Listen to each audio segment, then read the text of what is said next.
It is so bomb. Like, I can't believe that this isn't meat.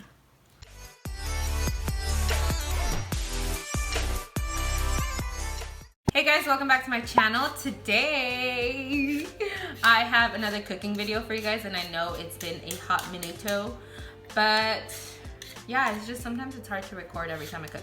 But anywho, I am so excited because today I'm going to be making some meatless tinga. I'm going to be using jackfruit, and if you don't know what jackfruit is, it's pretty much that big fruit that looks like this. They sell it like at a lot of markets, but I've never bought the actual thing because I don't know how to use it. So I always just get in a can from Trader Joe's. It's really affordable. It's $1.99, and pretty much you can pause it and read this, but it doesn't have a flavor. It just pretty much absorbs what you put into it. Okay, so if you guys want to see how to make this jackfruit tinga, just keep on watching. Also, don't forget to subscribe if you are a fan of meatless recipes. They won't always be vegetarian or vegan, only because I do eat eggs. Okay, so for ingredients, we're gonna need 4 tomatoes, 2 garlics, 1 medium onion, cabbage, which is optional, and jackfruit, and tostadas if you're gonna put it on a tostada. Okay, so the first thing you wanna do is take your jackfruit out of the can and just rinse it. What you do is you wanna take out these. I think you can eat it, but I'm honestly not sure. Because of a texture thing, I don't. I just get as much as I can, like this. Squeeze it out. I'm not even gonna lie, I don't even use this part either. The bottom part I don't like because it's too tough. Unless it's soft, then I'll do it. Then I'll use it, I mean. See, like this one is pretty soft, so it's alright, I'll use it. You guys see that? You guys wanna make sure you're taking that out. The whole pit, take it out. And if you can see, it looks like chicken. It's crazy. So I'm just gonna go ahead and go through all this jackfruit, and then I'll come back to you guys because it's probably gonna take me a few minutes. Alright you guys, so this is what my jackfruit looks like. I'm still gonna squeeze all the excess moisture with this napkin. And then this is pretty much everything that I have that I'm not going to be using because it's like the really tough parts and then like the pits. So I'm going to be throwing that out. I'm going to slice up my onion roughly about that thick. I'm just going to reserve about this much, maybe like 1/8 of an onion, about this much for the liquid.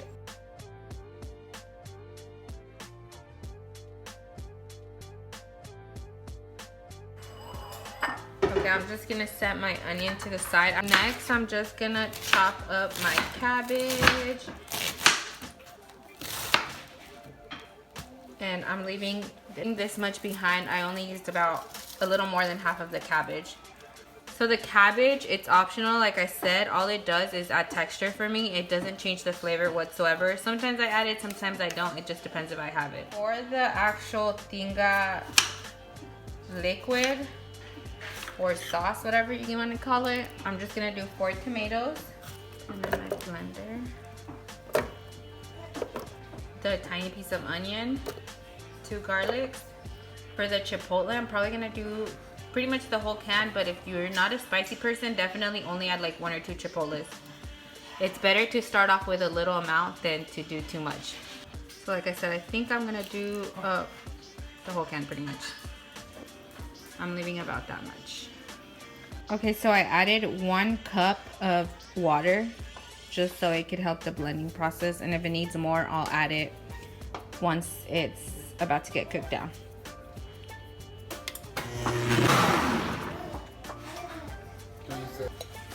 Okay, you guys, I just tried my sauce and it's not spicy enough for me, so I'm just gonna add the rest of the can and then blend it again. So I have my setup right here. I have my pan, and I have everything else that I'm gonna need, so it's ready to go. I also forgot to mention that you're gonna need some oil, but I'll have all the ingredients in the description below just in case I missed anything. I have my temperature at about a medium high.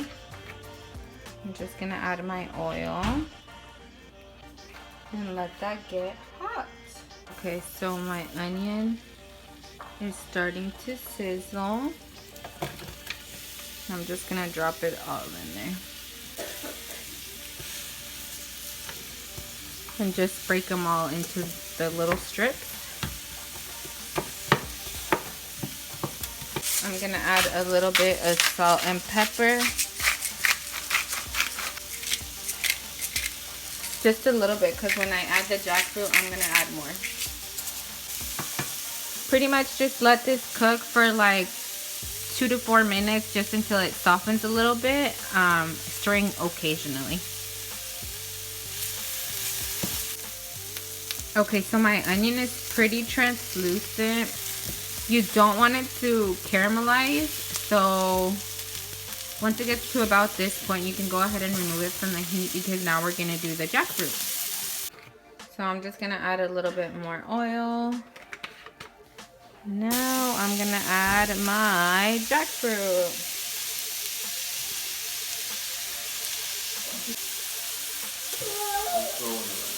I turned my temperature down a little because I didn't want it to stick down here.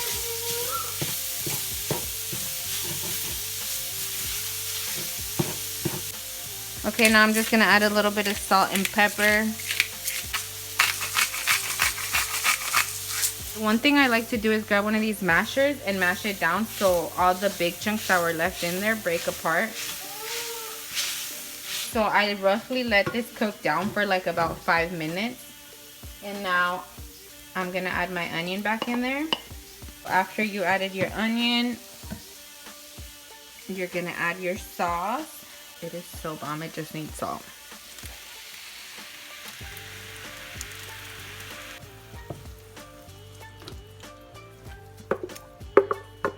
Alright, and then just add salt. So jackfruit doesn't have any flavor, it's very bland, so you really have to season really well. Alright you guys, so it's a little thick, so I'm just gonna add a little bit more water to thin it out.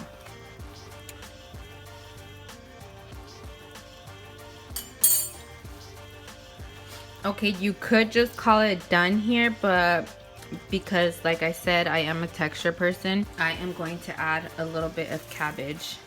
This looks like a lot, but it's like spinach, it welts down.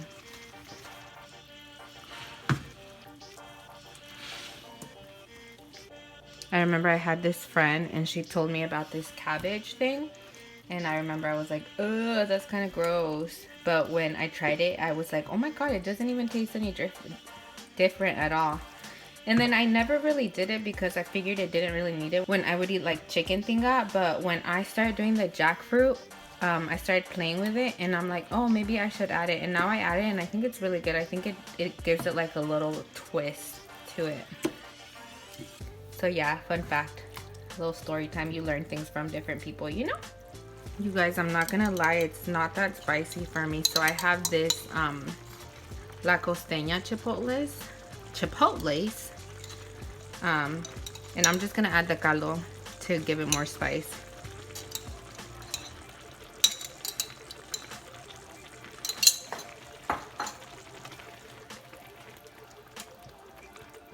I just tried it and it is spicy now, but it is so, oh my god, I can't even talk. It is so bomb. So this has been boiling probably for about 5 minutes or so, and I'm just gonna let it go for like another maybe 2 minutes and then it's gonna be done. Alright you guys, I turned the heat off and that's pretty much it. I'm just gonna show you, I guess, how I prepare them. Since I'm not eating dairy, there's not much I do to it, but I'll still show you guys anyways. I'll give you guys a little taste test. Okay, so I just take my tostadas, get a little bit of tinga,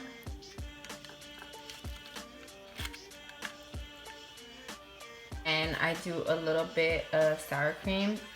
This sour cream is, if you guys eat any dairy-free sour cream and have any recommendations, let me know because I'm on the hunt for a good sour cream. And just a little bit of lettuce and a little squeeze of lime. So moment of truth.